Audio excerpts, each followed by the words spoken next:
अस्सलाम वालेकुम, मैं हूँ अलीना फ़ारूक शेख और कराची में आज सुबह बहुत बुरी खबर मिली। एक बहुत बड़ा सानहा गुजर गया है। हम यहाँ पर मौजूद हैं लियारी बगदादी के इलाके में और यहाँ पर सुबह के औकात में एक रिहायशी इमारत थी जो मुनहदिम हो गई, गिर गई। उसके अंदर लोग थे रिहाइश पजीर, जो कि इस वक्त रेस्क्यू एंड रिलीफ एफर्ट्स जारी हैं। आपको पूरा दिखाने की कोशिश करेंगे स्पॉट से कि किसकी गफलत थी, क्या हुआ, सुबह के औकात में किस तरह से पता चला, क्योंकि वर्किंग डे था, लोगों ने अपने प्यारों को किस तरह से इत्तला दी, इस वक्त क्या सूरत हाल है और ऑफ कोर्स इस वक्त जो पूरे के पूरे इलाके की सूरत हाल है उसका भी आपको ओवरव्यू देंगे। सबसे पहले तो ये जो इमारत थी ये 5 से 6 मंजिला इमारत थी। यहाँ पर लियारी का इलाका है, कराची के सबसे पुराने इलाकों में से एक है लियारी। और आपको ये भी बताऊं कि इनिशियली जब कराची इतना आबाद नहीं था तो इस इलाके में इतनी बड़ी बड़ी इमारतें बनाने की इजाज़त भी नहीं थी, क्योंकि समंदर जो था वो लियारी के पास पास आता था। लेकिन फिर जैसे जैसे समंदर दूर जाता गया, रिक्लेम करते गए हम ज़मीन को, वैसे वैसे आपको पता है आबादी ज़्यादा बनती गई। और यहाँ पर अब आप देख सकते हैं कि इमारतों का क्या हाल है, कंस्ट्रक्शन का क्या हाल है। इतना गुंजान आबाद इलाका है ये कि यहाँ पर छोटी छोटी तंग गलियाँ हैं, एक गाड़ी का गुजरना मुश्किल है। कुछ ज़रा जो बड़ी गली है उसमें होता है कि 2 गाड़ियाँ एक साथ गुजर सकती हैं, वरना ये भी बड़ा मुश्किल है। खैर, ये जहाँ पर इस वक्त हम खड़े हैं और जहाँ पर ये सानहा पेश आया है, यह हादसा पेश आया है, वो ज़रा आपको दिखाते हैं। मेरे कैमरामैन शेर ज़मीर अगर आपको दिखा, गली है ये, एंट्रेंस की गली है।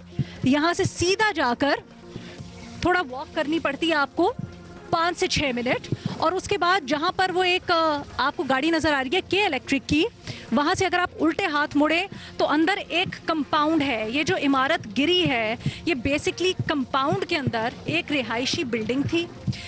5 मंजिला वैसे तो कह रहे हैं, लेकिन ऊपर 6ठी मंजिल भी डली हुई थी।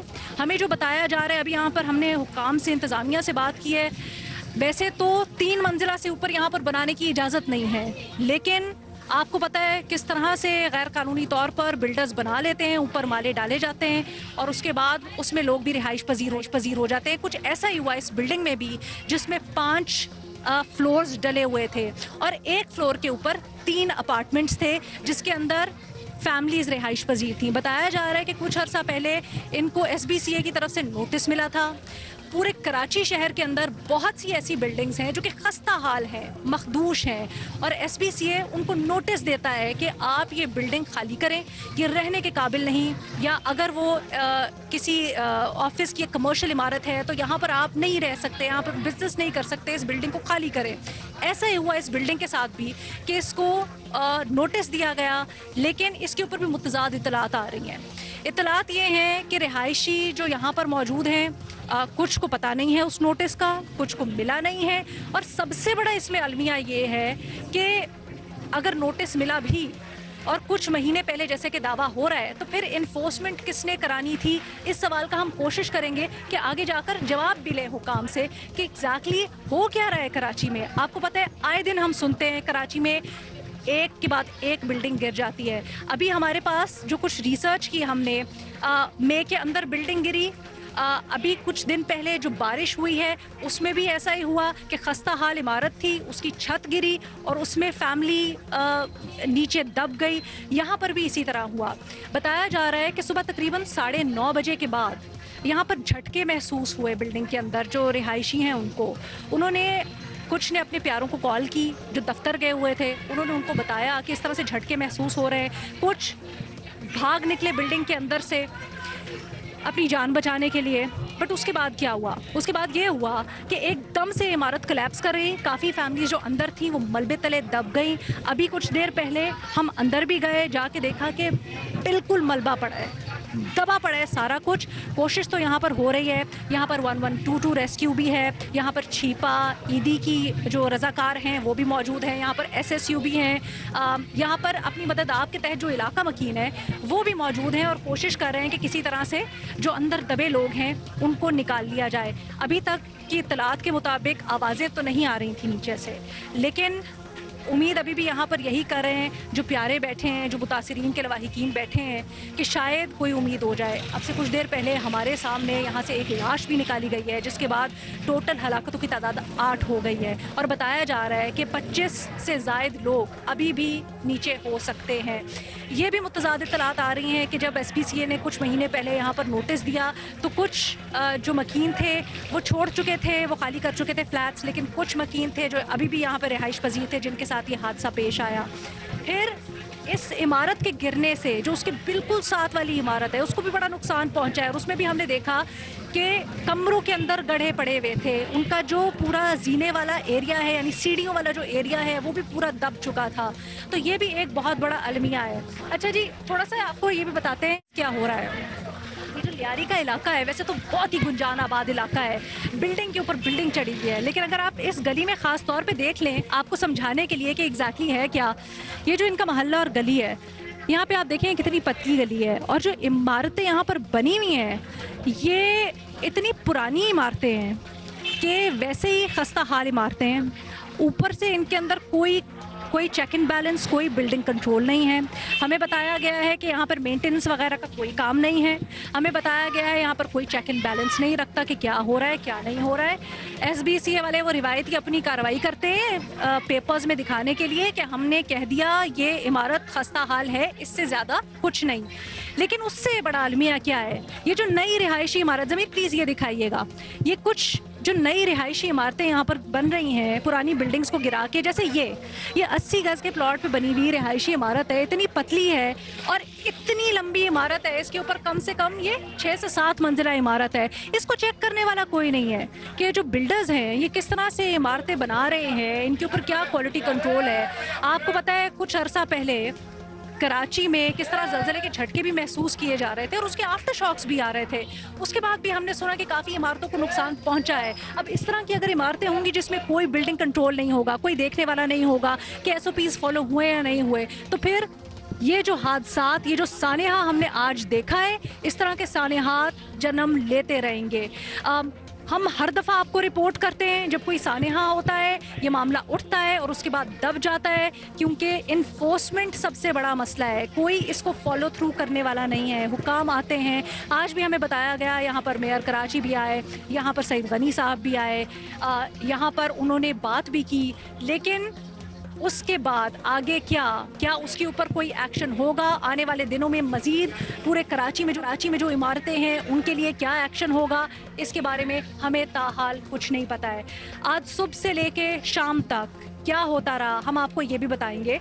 मेरे जो साथी रिपोर्टर हैं राहिल सलमान मेरे साथ मौजूद हैं और दोपहर से रिपोर्ट कर रहे हैं। मैं उनको कहूँगी अगर यहाँ पर आए और पूरा दिन उन्होंने क्या देखा वो आपसे ज़रा शेयर करें। अस्सलाम वालेकुम राहिल, बताएं आप सुबह कितने बजे आए और आपने वहाँ पर क्या देखा, किस तरह से रेस्क्यू एफर्ट्स हो रही हैं? देखिए अलीना, यहाँ पे जो हमारी इब्तिदाई तौर पे बात हुई थी, जो आई विटनेस थे उनका ये कहना था कि तकरीबन 10 से 10:30 बजे के दरमियान ये वाक़या हुआ था, लेकिन चूँकि आज जो वो सिग्नल का इशू था मोबाइल का, जिसकी वजह से यहाँ पे इतला जो है वो बर वक्त नहीं पहुँच सकी और तकरीबन 11 बजे के आसपास रेस्क्यू 1112 के हुक्काम ये बताते हैं कि 11 बजे के आसपास उनको ये इतला मिली थी और जिसके बाद फिर यहाँ तक मशीनरी पहुँचने में थोड़ा टाइम लगा। कम्युनिकेशन चूँकि नहीं थी तो इस वजह से जो वो रेस्क्यू ऑपरेशन भी थोड़ा लेट शुरू हुआ।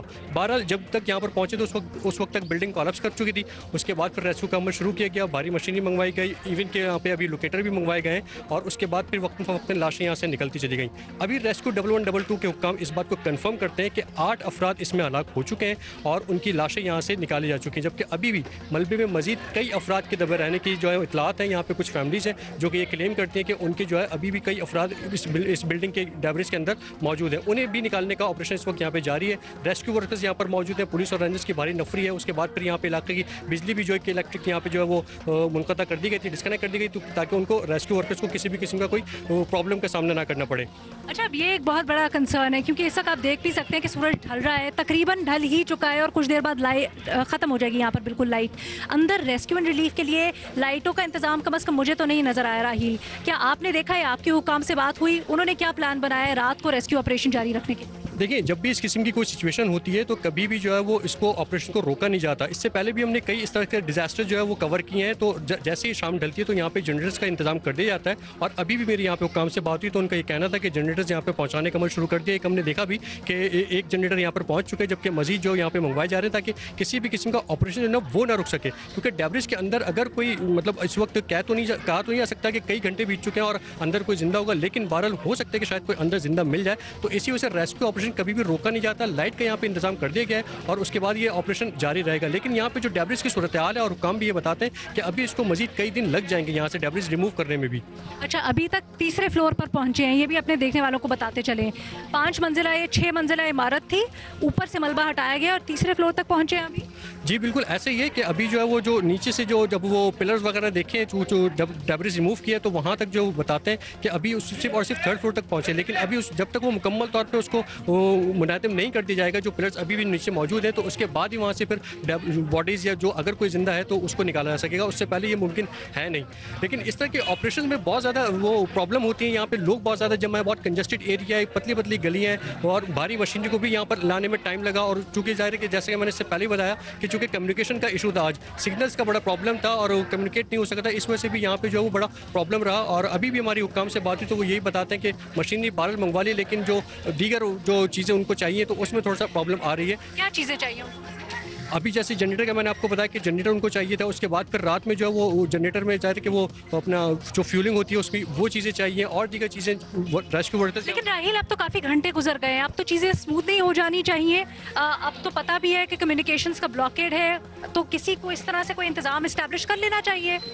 देखिए, वही अभी तक कोशिशों में लगे हुए हैं। हमारी जैसे अभी कुछ देर पहले भी यहाँ पे काम से बात हुई जो इस रेस्क्यू ऑपरेशन को लीड कर रहे हैं, तो यही बताते हैं कि दिन में तो उन्होंने जैसे तैसे काम कर लिया, लेकिन रात में ऑपरेशन के लिए उनको कुछ इक्विपमेंट्स और दीगर चाहिए होते हैं। कुछ लोकेटर्स अभी मंगवाए जा रहे हैं, वो यहाँ पर पहुँचेंगे। और जिस तरह से जनरेटर्स का एक बड़ा इशू था, तो अभी यहाँ पे लाइटिंग जो है वो उस तरह से नहीं हो पाएगी कि जिसको जो है वो पूरा एरिया कवर किया सके। ये जैसा कि अभी कवर आपने भी अंदर जाके देखा तो ये बहुत बड़ा एरिया है, कोई तकरीबन 600-700 गज का ये एरिया है। लेकिन जो बिल्डिंग बनी हुई थी वो कोई 200-250-300 गज पे बनी हुई है, तो वो सारे का सारा एरिया जो लाइट से कवर करना वो बहरहाल एक प्रॉब्लमेटिक सिचुएशन होती है रात में। और इस किस्म का रेस्क्यू ऑपरेशन में ये होता है। इससे पहले भी लियारी में 2-3 दफ़ा इस किस्म के वाक़यात हो चुके हैं जिसमें काफ़ी तादाद में हलाकतें हुई थी। एक कोविड के ज़माने में हुआ था, इसमें 22 से 23 अफराद उसमें हलाक हुए थे। तो उसमें भी इसी किस्म की प्रॉब्लम्स आई थी कि दिन में तो उन्होंने जैसे तैसे काम कर लेता, लेकिन रात में जो है वो रेस्क्यू ऑपरेशन में बहरहाल प्रॉब्लम्स। अच्छा, लोकेटर्स का हमें थोड़ा सा बताइएगा, लोकेटर से किस तरह से मदद मिलती है और उसके बाद क्या मज़ीद सहूलत होती है लोगों को अंदर से आइडेंटिफाई करने में, या फिर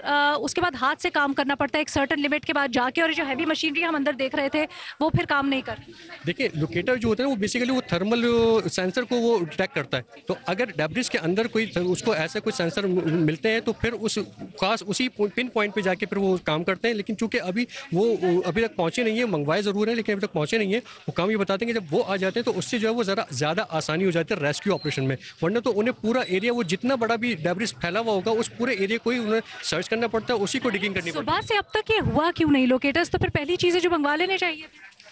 ये प्रॉब्लम रहती है। ये मतलब जब भी कराची में इस किस्म का कोई भी डिजास्टर होता है तो यहाँ पे इश्यूज़ आते हैं। ये इश्यूज़ कराची के साथ शुरू से होते हैं। हमने देखा जब भी हम इस किस्म के डिजास्टर्स कवर करते हैं तो ये प्रॉब्लम आते हैं कि रेस्क्यू का ऑपरेशन जो है वो ताख़ीर से शुरू होता है, जो कि इलाका मकीन भी हमें बता रहे होते हैं कि वाक़या किसी और वक्त का होता है और रेस्क्यू वर्कर्स जो है वो बहुत देर में पहुँचते हैं या हुकूमती मशीनरी बहुत देर में पहुँचती है। तो ये हमेशा से ये सिलसिला चलता चला है। और आज कितने बजे पहुंचे? क्योंकि बताया जाए 9:30-10 बजे का वाक़या है। मैं समझती हूँ कि आज सेलुलर सिग्नल्स का ब्लॉकेड भी था, लेकिन फिर भी कितने बजे?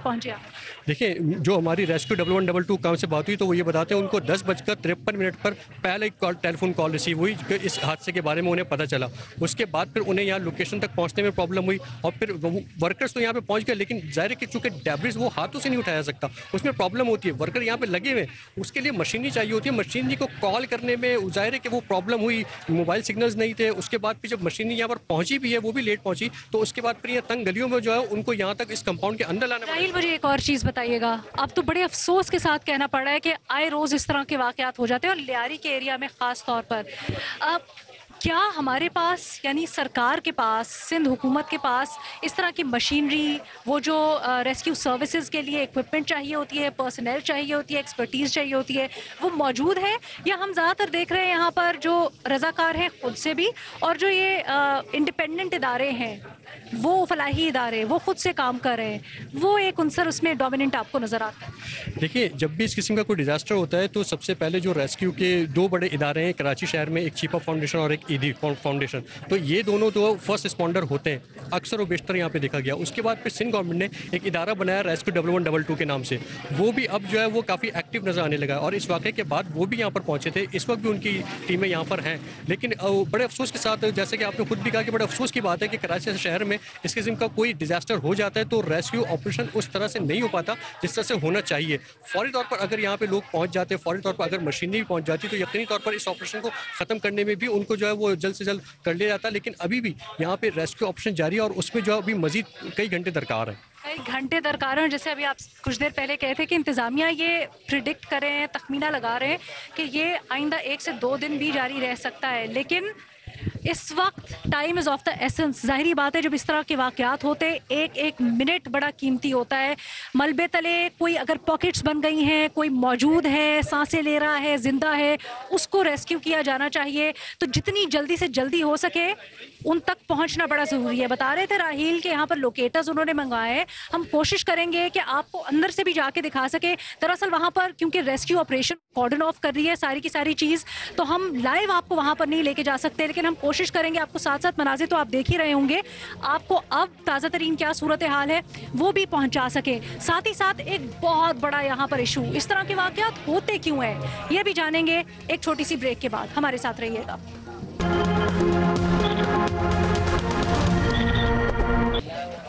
Welcome back. हम मौजूद हैं लियारी बगदादी में, जहां पर आज सुबह एक रिहायशी इमारत गिरी है, मुनहदम हुई है और अभी तक की इत्तलात के मुताबिक 8 लोग हलाक हो चुके हैं और काफ़ी मलबे तले दबे हैं। हम आपको एक सवाल के साथ छोड़ के गए थे और वो सवाल इस पूरे की पूरी ट्रेजेडी के रूह है। वो सवाल ये है कि कराची में आए रोज़ ऐसे वाक़यात होते क्यों हैं, आए रोज़ हम ये सुनते क्यों हैं कि बिल्डिंग गिर गई, इतने लोग हलाक हो गए, इतने लोग जाम बहक हो गए, इतनी सब कुछ अजियत से गुजर रहे हैं। ऐसा होता क्यों है? इसीलिए हमारे साथ यहाँ पर मौजूद हैं सिंध हुकूमत के तर्जुमान मुस्तफ़ा बलोच साहब, बहुत शुक्रिया। साथ ही हमें ज्वाइन कर रहे हैं association of builders and developments के चेयरमैन हसन बख्शी साहब, आपका भी बहुत शुक्रिया। और हमारे नुमाइंदे जीशान शाह साहब भी यहाँ पर मौजूद हैं, सुबह से रिपोर्ट भी कर रहे हैं और ख़ासकर ये जो सवाल है हमारा, इसके ऊपर हम कोशिश करेंगे ज़रा उनसे भी कि इंटरनली चल क्या रहा है। बट मुस्तफ़ा, सबसे पहले आप मुझे बताएं, रेस्क्यू एंड रिलीफ से शुरू करते हैं, इस वक्त क्या है रेस्क्यू एंड रिलीफ की सिचुएशन, कौन कौन नोटिस ले रहा है और क्या इसके लिए कोई प्लान बनाया गया? बिस्मिल्लाहिर्रहमानिर्रहीम। देखें, ये बहुत अफसोसनाक वाक़या हुआ है और इस पर सिंध गवर्नमेंट बिलखुसूस सीएम साहब पर्सनली इस पर मॉनिटर कर रहे हैं इस पूरी सिचुएशन को, क्योंकि ऑब्वियसली पीएम साहब के भी स्टेटमेंट आ चुका है, use also in coordination with us, और we are trying our best. पूरी कोशिश कर रहे हैं कि फ़र्स्ट ऑफ ऑल रेस्क्यू का मरहला जो है वो पूरा करना है और जो अफराद इसमें शहीद हो गए हैं उनके लिए भी ज़ाहिर है हमें पूरा गम है। मुस्तफ़ा, हमें बताएं प्लान क्या है इस वक्त आप लोगों का? कोई प्लान, कोई स्ट्रैटेजी बनाई गई है इससे मुताल्लिक? देखिए, स्ट्रैटेजी यही है कि रेस्क्यू नंबर 1 स्ट्रैटेजी है कि एज सून एज, क्या प्लान है उसके लिए यही है कि जो मलबा धंसा हुआ है उसको ज़ाहिर है एक्सकवेट करना है। वहाँ पे जो लोग अगर अल्लाह करे जिंदा हो उनको हम रेस्क्यू करें और उसके बाद ज़ाहिर है इक्विपमेंट की कमी बताई जा रही है कि आप लोगों ने उसको नोटिस लिया है? जी बिल्कुल, नोटिस भी लिया है और इक्विपमेंट ज़ाहिर है, एक आपको पता है थोड़ी सी कंजस्टेड पॉपुलेशन है यहाँ पे, तो चीज़ों को आने में वक्त भी लगता है, but we are trying our best. माजरत के साथ, ये हम हर दूसरे दिन देखते हैं मुस्तफ़ा, एक बिल्डिंग गिर जाती है और उसकी वजह यही होती है कि गैर कानूनी तौर पर कायम थी बिल्डिंग या गैर कानूनी तौर पर उसके फ्लोर्स को एक्सटेंड किया गया। कभी SBCA ने नोटिस दिया होता है, कभी उसने नहीं लिया होता। सिंध हुकूमत इसके ऊपर क्यों नहीं एक्शन? देखें, इस वक्त आप भी ग्राउंड पे हैं, हम भी ग्राउंड पे हैं। देखें, हम अपनी जिम्मेदारियों को सीरियसली ले रहे हैं, तभी यहाँ पे खड़े हैं आपके सामने।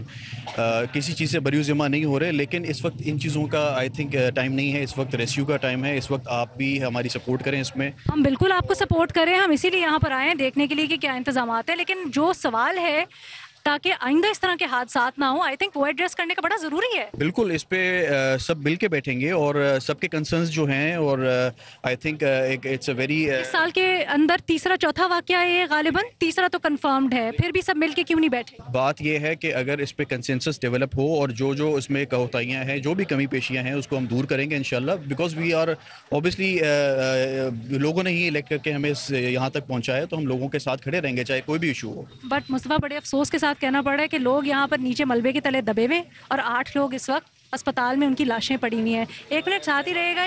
जो आबाद के चेयरमैन हैं, आप बताएं, आप गैर कानूनी बिल्डर्स, आपका नाम बदनाम हो रहा है, आप क्यों इस तरह की बिल्डिंग्स बनने देते हैं और सिंध हुकूमत से क्यों कुछ नहीं कहते कि एक्शन लें? उनका तो जवाब आपने सुन लिया। जी, बिस्मिल्लाहिर्रहमानिर्रहीम।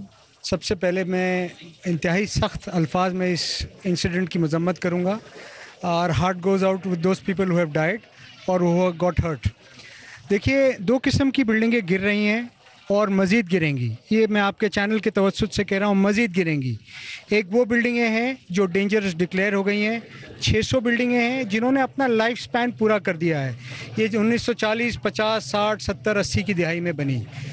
आज जो बिल्डिंगों में लोग रह रहे हैं वो फाइनेंशियली चैलेंज लोग हैं। उससे मुराद ये कि वो नई जगह अपना मुतबादिल घर नहीं ले सकते। सो इसके लिए 74 साल में कोई कानून नहीं बना सिंध में। हमने सिंध गवर्नमेंट को कहा है कि कानून बनाएं कि अगर जो भी बिल्डिंग डिक्लेयर होती है उसके 3 महीने के अंदर उसका जो ओनर ऑफ द लैंड है उसको रिकंस्ट्रक्ट करे, और रिकंस्ट्रक्ट करने के दरमियान उन लोगों को 2 साल का किराया दे कि वो अपना जगह कहीं पीसफुल जाके जगह रह सकें, और बनने के बाद उनको फ्री ऑफ कॉस्ट वो उतना ही स्क्वायर फुट एरिया उनको दे ताकि वो अपनी लाइफ गुजार सके। वो अपना इन्वेस्टमेंट कैसे रिकवर करेगा? वो रिकवर ऐसे करेगा कि आजकल रेशो बढ़ चुका है, तो 2-4 फ्लोर जो एक्स्ट्रा मिलेंगे कानूनी, उससे वो अपनी कॉस्ट कैपिटल इन्वेस्टमेंट रिकवर कर सके, और अगर कुछ जायज़ नफ़ा है वो भी रिकवर कर सके। अगर वो फेल होता है तो एक अथॉरिटी बने जहाँ पर ये लैंड ओनरशिप ट्रांसफ़र हो जाए, और वहाँ के मकीन ख़ुद किसी बिल्डर को ले आएँ, जैसे इंडिया का कानून है कि भाई ये आप हमें बना दो इसी फॉर्मूले पे। वो भी फेल होता है तो ये आबाद के हैंड ओवर कर दें। ये 600 बिल्डिंगें हम 600 दिन में तमाम बिल्डिंगें बना के आपको दे देंगे इसी फॉर्मूले पे, क्योंकि जिन लोगों की जान और माल इम्पॉर्टेंट है। हसन साहब, जो आप बात कर रहे हैं वो तो मैं मुस्तफ़ा से भी जवाब देती हूँ इसका, लेकिन मुझे ये बताएं, ये जो नई बिल्डिंगें भी बन रही हैं और इनकी जो हालत है, अभी ये बिल्कुल सामने 80 गज वाली इमारत है, नई बनी है बिल्कुल, लेकिन इसके ऊपर कितनी ऊंची है, इसकी फिटनेस क्या है, क्या नहीं है, बिल्डर्स किस तरह बना के गायब हो जाते हैं, इसके ऊपर आप लोग क्या करते हैं? देखें, ये बिल्डर्स नहीं है, ये क्रिमिनल्स हैं, ये माफिया हैं, ये इलीगल अनऑथराइज अनअप्रूव बिल्डिंग है। ये तो 600 बिल्डिंग है ना, मैंने आपको कहा डेंजरस। ये 60,000 से ज़्यादा बिल्डिंगें हैं। कराची एक तो आप लोग क्या कर रहे हैं? आपको बता रहा हूँ, कराची एक सिस्मिक जोन है। अगर अल्लाह ना करे अर्थक्वेक, पैक ऑफ कार्ड, इसमें हम सेंसिटाइज कर सकते हैं। जो कर रहे हैं काम है हुकूमत का। हुकूमत क्या करे? जो बिल्डिंगें आज बन रही हैं करें, और एंटी टेररिज्म लॉ के ख़िलाफ़ उन लोगों के ख़िलाफ़ पर्चा काटें जो इसको बना रहे हैं, और उन अफसरान के ख़िलाफ़ भी पर्चा काटें जो दूसरी तरफ देख रहे हैं, यानी बनवा रहे हैं कनाइवन से, चाहे उनका ताल्लुक बिल्डिंग कंट्रोल से हो, चाहे उनका ताल्लुक लोकल गवर्नमेंट से हो। और जो एक मिनट मैडम, जो बिल्डिंगें बन चुकी हैं उसको सर्वे कराएं, उसकी जैकेटिंग कराएं। जो जैकेटिंग कराने से मजबूत हो सकती हैं उसको रीजनेबल पेनल्टी लेके रेगुलराइज करें, और जो नहीं हो सकती इसको डिमोलिश करके रिकंस्ट्रक्ट करें। अच्छा, वैसे आपने तो इसको कवर कर दिया इसके ऊपर, लेकिन मुझे एक चीज़ का जवाब लेने दें ज़रा मुस्तफ़ा से। मुस्तफ़ा, SBCA नोटिस देता है, नहीं देता है, चले मान भी लेते हैं देता है, उस नोटिस को इन्फोर्स कौन कराएगा? या जाके कौन देखेगा कि वो इमारत खाली हुई है, नहीं हुई है? अगर नहीं हो रही, और जैसे अभी कहा हसन साहब ने कि ठीक है लोगों की भी मुश्किलात हैं, किस तरह से वो अपनी इन्वेस्टमेंट रिकवर करे, उस चीज़ के लिए, फैसिलिटेशन के लिए क्यों नहीं हुकूमत आगे बढ़? देखिए, 3 महीने पहले लोकल बॉडीज़ मिनिस्टर साहब ने ऑलरेडी इसको डेंजरस डिक्लेयर किया था, सईद गनी साहब ने। अब बात वही आ जाती है कि जैसे इन्होंने कहा कि यहाँ पे जो पॉपुलेशन है वो ज़्यादातर इतनी फाइनेंशियली स्ट्रॉन्ग है नहीं कि you can't just enforce them to leave the place, तो उसकी वजह से मुश्किलात पेश आती हैं। तो आई वुड असर्ट कि इसमें एक क्लोज कोऑर्डिनेशन और इसमें एक सीरियसनेस बिल्कुल हम मिलके चलाएंगे इस पे। माज़रत के साथ सर, वो कोऑर्डिनेशन करना आप लोगों की जिम्मेदारी। I am saying that coordination करने के लिए हम तैयार हैं। ज़ाहिर हुकूमत वक्ती कोऑर्डिनेशन करेगी, और ये वाक़यात ऐसे नहीं है कि हमारे लिए कोई सहने से कम नहीं है, हम सब के लिए। आप मीडिया हज़रात, फिर ये एक के बाद एक क्यों होता जाता है, मुझे समझ नहीं आ रही है। ज़ीशान, इस साल में ये हम कोई तीसरी चौथी बिल्डिंग देख रहे हैं कराची के अंदर, के गिर रही है। ऐसे वाकयात क्यों हो रहे हैं? आबाद वाले कहते हैं, बिल्डर्स का तो वो कुछ छोटा मोटा कर देते हैं, ज़्यादातर वो सिंध हुकूमत के ऊपर डाल रहे हैं। सिंध हुकूमत कह रही है हम कोऑर्डिनेशन करेंगे। हमने देखा SBCA का एक इजलास भी, सॉरी पब्लिक अकाउंट्स कमेटी का एक इजलास भी हुआ था, SBCA के ऊपर उन्होंने जोर भी डाला। मामलात हो क्यों नहीं रहे, आगे क्यों नहीं चल रहे? इस तरह से लोग कब तक मरेंगे? देखिए, सबसे पहली बात तो ये है कि ये कहानी आप ज़्यादा पूरे साल में पीछे जाने की ज़रूरत नहीं है। हम इस लियारी के इलाके को इस सैटरडे से स्टार्ट करते हैं। हफ्ते की रात को एक बनी हुई 6 मंजिला इमारत की चौथी मंजिल का कमरा गिर के तीसरी मंजिल पे आ जाता है। एक फैमिली की थोड़ी पुरानी बिल्डिंग थी, ज़्यादा पुरानी थी। एक फैमिली के 2 लोग मर जाते हैं, बाप बेटी मर जाते हैं, और उनकी दादी और वालदा वो ज़ख्मी होते हैं एक दिन। अगले दिन एक और सानहा होता है, लेकिन वहाँ पे खुशकिस्मती से कोई जानी नुकसान नहीं हुआ। यहाँ पर आज आपने देखा जिसके अंदर अब तक 8 अफराद अपनी जान की बाजी हार चुके हैं और 8 ज़ख्मी हुए हैं, और अभी भी ऑपरेशन को है। यहाँ पे सवाल ये होता है, ये अभी नहीं, ये माजी में भी मुतादिद बार ऐसे हुआ। लियारी में जितनी बार बिल्डिंगें गिरी हैं, SBCA की जानिब से हमेशा ये कहा जाता है कि इनको डेंजरस डिक्लेयर कर दिया जा चुका था। डेंजरस डिक्लेयर करने के बाद में आज मुर्तज़ा वहाब साहब ने खुद इस बात की तस्दीक की है कि 3 से 4 मरतबा इनको नोटिफाई भी किया गया था, लेकिन उसके बावजूद भी खाली कौन कराएगा? सब ये कहते हैं कि इसके ऊपर जोर दिया जाएगा, लेकिन उसके बावजूद भी ना पुलिस की नफरी, ना कोई SBCA की जानिब से किसी को लिखा गया, कोई भी एक्शन नहीं किया गया। यहाँ पे लोगों की जानों के ज़िया पे फोकस ज़रूर किसी ने फोकस नहीं किया। अलबत्ता डिस्ट्रिक्ट सेंट्रल में जो इलीगल बने हुए हैं लेकिन नए बने हैं, उनके ऊपर एक्शन लेके लोगों को गिरफ्तार कराने की हर मुमकिन कोशिश की जा रही है, क्योंकि अच्छा इकदाम है। लेकिन जो लोग इस वक्त बिल्कुल तलवार की नोक पे खड़े हुए हैं, उनके लिए, उनके सिक्योर करने के लिए, सिक्योरिटी के लिए किसी ने कोई इकदाम नहीं किया। ये बिल्डिंग, मेरे यहीं के एक रिहायशी से बात हुई, उसने, और मैं हमारा ऑन रिकॉर्ड भी वो चीज़, उसने बोला कि 4 से 5 साल से इस बिल्डिंग में प्रॉब्लम्स हो रही थी। सही है, लियारी की हिस्ट्री है हमेशा कि जब भी मेजॉरिटी जिस बिल्डिंग को डेंजरस डिक्लेयर किया जाता है और अगर उसका कोई हिस्सा गिर जाए या किसी सूरत में वो अगर मीडिया के ऊपर आ जाए, हाईलाइट हो जाए, उस बिल्डिंग को खाली करा लिया जाता है, उस बिल्डिंग को तोड़ दिया जाता है। SBCA एनफोर्समेंट क्यों नहीं करता, ये हमें बताएं। जी मैं भी बता रहा हूँ। उसके बाद में एक बिल्डर माफिया आता है, वो उस बिल्डिंग को, जो लोग रिहायशी थे उन्हीं से दोबारा पैसे लेता है, उसको रिकंस्ट्रक्ट करता है, कोई नक्शा अप्रूव नहीं होता, मजीद 3 से 4 फ्लोर ऊपर डालता है। जो बिल्डर से, जो रिहायशियों से पैसे लेते हैं वो लेते हैं, उसके बाद में ऊपर इस सब के बावजूद ये बताना भी बड़ा जरूरी है कि ये जो बिल्डर माफिया जिसकी आप बात करें, सारा कुछ मिली भगत से होता है, हुकूमत यानी SBCA की, और फिर बिल्डर्स भी होते हैं उसके। इसमें मैं आपको बताऊं, ये क्रिमिनल्स हैं, ये पोर्शन माफिया है। मैं आपको खुद कह रहा हूं उनके खिलाफ। तो आप निशानदेही करें ना इनकी। मेरा काम सेंसिटाइज करना है, मैं लिख के दे चुका, मैं कानून बना के। किसको लिख के दिया? गवर्नमेंट को। गवर्नमेंट को ही दूंगा ना, अथॉरिटी किसके पास है? आपने किस, कोई हमें महकमा बताएं, कोई होता कोई शख्स जिसको लिख के दिया हो, आपने क्या लिखा? बिलावल साहब को ये लिख के दिया है कि बिल्डिंग कंट्रोल 5 करोड़ लोगों के सिंध को मैनेज नहीं कर सकती, आप इसको प्राइवेटाइज करें, यहाँ करप्शन है, ये इस तरह नहीं चल सकेगा। आप इस बिल्डिंग की बात कर रहे हैं, इस गली में घूमे ना। क्या रिस्पॉन्स आया आपको बिलावल साहब का? बिलावल साहब ने एक कमेटी बनाई अंडर द चीफ मिनिस्टर, जिसमें कहा बिजनेस फैसिलिटेशन कमेटी, वो अपना इजलास बुलाती है, जो 2 महीने से नहीं हुआ है, पहले महीने हुआ। देखिए, हमारा काम है, आपका काम है, सेंसिटाइज करें।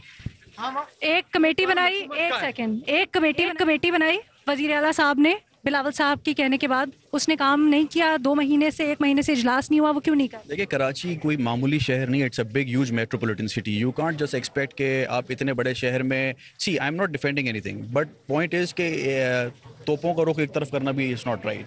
There are some certain things which are wrong I think, लेकिन उस पर क्रैकडाउन होगा। जिस माफिया की बात कर रहे हैं सर, इन्फोर्समेंट कराना आप ही की जिम्मेदारी है और इसके ऊपर नोटिस लेना आपकी। मैं मानती हूँ कराची बहुत मुश्किल शहर है, लेकिन अगर आए रोज एक इमारत गिर रही हो तो फिर कौन देखेगा उसको? देखें, बात यहाँ पे ये आता है कि यहाँ पे स्टेक होल्डर्स भी बहुत हैं, ठीक है सर, आप सोल अब stake holder.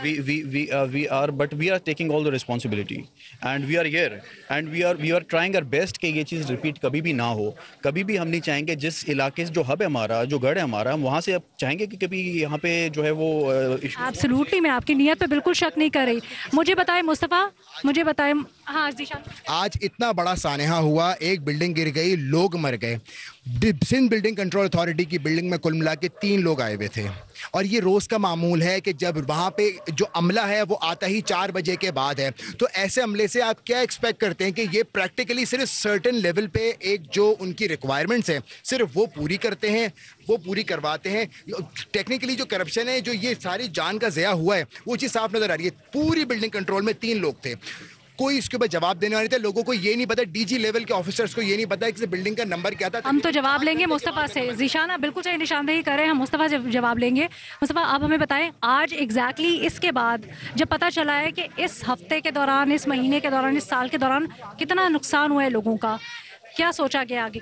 Strict action, I think इस पे 0 टॉलरेंस हुआ है, और ट्रस्ट भी है। आप देखेंगे इंशाल्लाह, you'll see कि इस पे इम्प्लीमेंट होते हुए भी आपको नजर आएगा। We won't tolerate this anymore. क्या इम्प्लीमेंटेशन नजर आएगी? बिल्कुल 100%। नहीं, क्या इम्प्लीमेंटेशन यही नजर आएगी कि जिस माफिया की बात कर रहे हैं या जिन चीज़ों की बात कर रहे हैं, जो गफलत है या इसमें कोई भी anybody is involved, we will be taking strict action against them.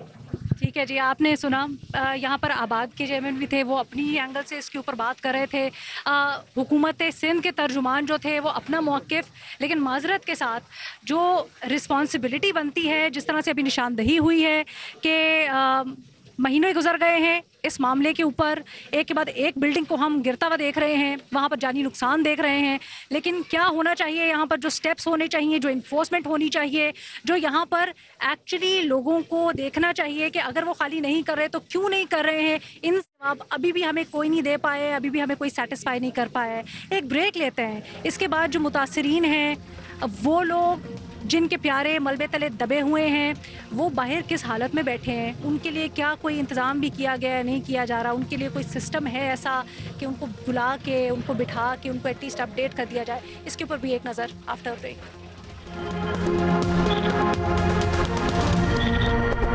Welcome back जी। हम लोग जिस तरह से आपको अपडेट कर रहे थे, यहाँ पर हमने हुकाम से भी आपकी बात करवाई, माजरत के साथ कोई हमें तसल्ली बख्श जवाब नहीं मिला, ना आबाद से, ना सिंध हुकूमत की तरफ से। मसाइल वहीं के वहीं हैं, लेकिन जिनके प्यारे मर रहे हैं उनका क्या हाल है? आज भी यहाँ पर इतने लोग मलबे तले दबे हैं। उनके प्यारों ने जब सुना, वो दौड़े चले आए यहाँ पर और लोगों से पूछा कोई अपडेट हो। अंदर जाके इंतज़ामिया से वो कोई मदद की अपील कर रहे थे कि एटलीस्ट उन तक कोई पहुँचाए। हमने क्या देखा कि वहाँ पर उनके बैठने के लिए भी कोई इंतज़ाम नहीं है, बाकी सारी तो दूर की बातें। इसी तरह की एक खातून है जिनके प्यारे मलबे तले दबे हैं, आप खुद देखिए। मुतासरीन के घर वाले, उनके लिए क्या यहाँ पे इंतज़ाम किया? तो यहाँ पर एक लड़की मुझे मिली है।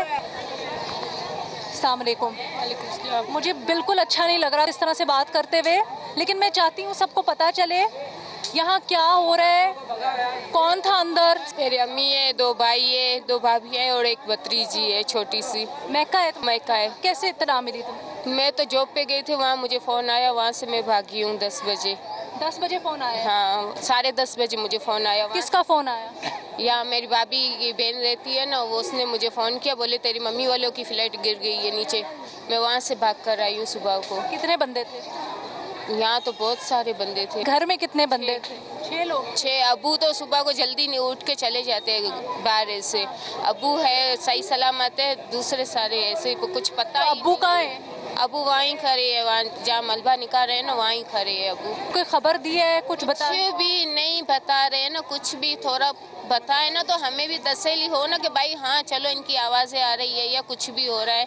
कुछ भी नहीं कह रहे। अभी तो 3रा माला बोले वहाँ से ही मलबा हटा रहे हैं। मैके वाले किस माले पे रहते? पहले माले पे रहते थे। पहले माले पे रहते थे। वैसे गीता मैं देख के आई हूँ, अंदर काम हो रहा है, वो हटा रहे हैं। बैठने के लिए कोई इंतजाम वगैरह उन्होंने? कुछ भी नहीं, हम लोग सुबह से ऐसे ही बैठे, ना कुछ भी, ना पानी ना कुछ भी नहीं, हम लोग ऐसे ही बैठे हैं। किसको अच्छा लगेगा पानी पीना? अभी हमारे घर के सारे अफराद वहाँ ऐसे ही पड़े हैं। मेरी भतीजी छोटी सी, वो तो ज़रा सा भी नहीं रह सकती है खाने पीने की जगह। अभी पता नहीं क्या उसका हाल होगा, वही सोच सोच के सुबह से परेशान है हम लोग। मैं दुआ करती हूँ जल्दी सलामत हो हाली, बस आमीन आमीन।